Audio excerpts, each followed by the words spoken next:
ഇവിടെ വിജയിക്കും. സലിം പടവൂർ, ശുഭപ്രതീക്ഷയാണ് UDF-ന്. വലിയ പ്രതീക്ഷ LDF-ന് ഉണ്ടെന്ന് തോന്നുന്നുമില്ല. ഒരു രാഷ്ട്രീയ പോരാട്ടമാണ് സത്യത്തിൽ നടക്കുന്നതെങ്കിലും ഇടതുപക്ഷ ജനാധിപത്യ മുന്നണി വിജയം ഉറപ്പിച്ചുള്ള പോരാട്ടമാണ് ഇവിടെ നടത്തുന്നത്. അതുകൊണ്ട് തന്നെയാണ് CPIM-ന്റെ സെക്രട്ടേറിയറ്റ് മെമ്പറായിരിക്കുന്ന സ്വരാജ് ഇവിടെ മത്സരിക്കാൻ വന്നിരിക്കുന്നത്. സാധാരണ CPIM അല്ലെങ്കിൽ ഇടതുപക്ഷ ജനാധിപത്യ മുന്നണി ഉയർന്ന മുതിർന്ന നേതാക്കളെ വിജയസാധ്യതയില്ലാത്ത മണ്ഡലങ്ങളിൽ ഒരു പരീക്ഷണത്തിന് മത്സരിപ്പിക്കില്ല. നല്ല ലക്ഷ്യബോധത്തോടു കൂടി, പ്രത്യേകിച്ച് നിങ്ങൾ തന്നെ പറഞ്ഞ് ഇവിടെ 2 മണ്ഡലങ്ങളിൽ ഉപതെരഞ്ഞെടുപ്പ് ഐക്യജനാധിപത്യം വിജയിച്ചത് അതൊരു സഹതാപ തരംഗത്തിൻ്റെ സഹായത്തോടു കൂടിയാണ്. അത് പുതുപ്പള്ളിയിൽ ശ്രീ ഉമ്മൻചാണ്ടി മരിച്ചപ്പോൾ അദ്ദേഹത്തിൻ്റെ മകൻ ചാണ്ടി ഉമ്മനെ സ്ഥാനാർത്ഥിയാക്കി. അതേപോലെ PT തോമസ് മരിച്ച സമയത്ത് അദ്ദേഹത്തിൻ്റെ ഭാര്യ ഉമാ തോമസ് സ്ഥാനാർത്ഥിയായി. അപ്പോൾ ആ ഒരു സഹതാപ തരംഗത്തിൻ്റെ സഹായത്തോടു കൂടി മത്സരിച്ചത് മാത്രമാണ് വിജയിച്ചത്.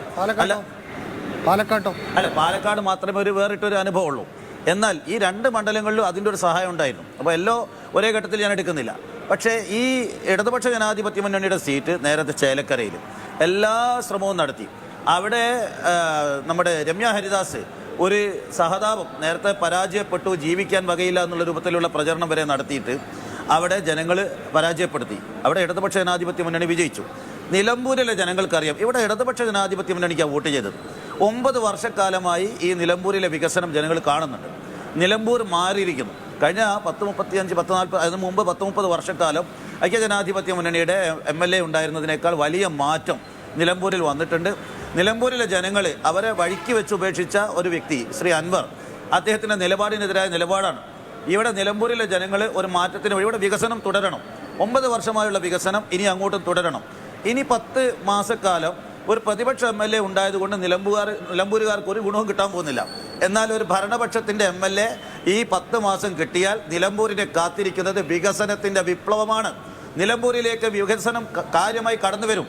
ഈ നിലമ്പൂരിലെ ജനങ്ങൾക്ക് അതിൻ്റെ നന്ദി ഇടതുപക്ഷ ജനാധിപത്യ മുന്നണിയുടെ ഗവൺമെൻറ്റിൽ നിന്ന് ലഭിക്കും. അതിൽ സംശയമൊന്നും വേണ്ടല്ലോ.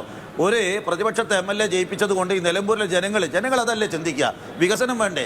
ആ വികസനം ഈ 10 മാസം കൊണ്ട് എവിടെ നിന്നാണ് കിട്ടുക? തൃക്കാക്കരയിലും പുതുപ്പള്ളിയിലും പാലക്കാടും ചിന്തിച്ചില്ലല്ലോ.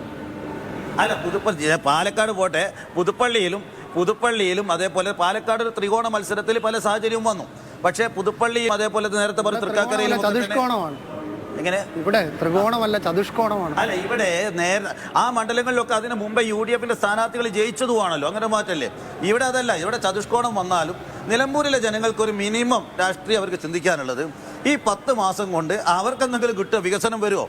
ഇവിടെ ഈ ഇത്രയും കാലം പുറത്തു നിൽക്കുന്ന പ്രതിപക്ഷത്തെ ഈ 3ാം തവണയും പരാജയപ്പെടുമെന്ന് ഏകദേശം ഉറപ്പാക്കി നിൽക്കുന്ന ഐക്യജനാധിപത്യ മുന്നണിയുടെ സ്ഥാനാർത്ഥിക്ക് എന്ത് ലക്ഷ്യത്തിനാണ് ഇവിടുത്തെ ജനങ്ങൾ വോട്ട് ചെയ്യുക? വോട്ട് ചെയ്യാൻ ഒരു കാരണം വേണ്ടേ? എന്തിന് വോട്ട് ചെയ്യണം? ഇപ്പോൾ പാർലമെൻറ്റ് തെരഞ്ഞെടുപ്പാണെങ്കിൽ ഇവർ പറയും കോൺഗ്രസിന് കൂടുതൽ സീറ്റ് വേണം, എന്നാൽ മാത്രമേ BJP-യെ പ്രതിരോധിക്കാൻ കഴിയുന്നു. ഈ നിയമസഭാ തെരഞ്ഞെടുപ്പിൽ ഈ നിലമ്പൂരിലെ ജനങ്ങൾ ഇടതുപക്ഷ ജനാധിപത്യ മുന്നണിക്ക് വോട്ട് ചെയ്യാൻ ഇഷ്ടംപോലെ കാരണമുണ്ട്. UDF-ന് ഒരു വോട്ട് ചെയ്ത് എന്തിന് പാഴാക്കണം? അത് ജനങ്ങൾ ചിന്തിക്കില്ലേ?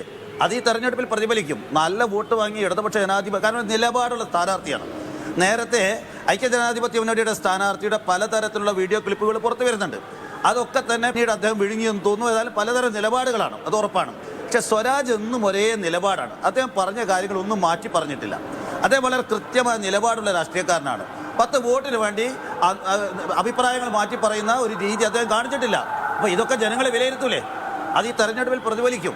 ഇടതുപക്ഷ ജനാധിപത്യ മുന്നണിയുടെ സ്ഥാനാർത്ഥി ഈ തെരഞ്ഞെടുപ്പിൽ നിങ്ങൾ കാത്തിരുന്നുകൊള്ളൂ. 23-ാം തീയതി വോട്ടെണ്ണുമ്പോൾ നല്ല ഭൂരിപക്ഷത്തോടു കൂടി വിജയിക്കും.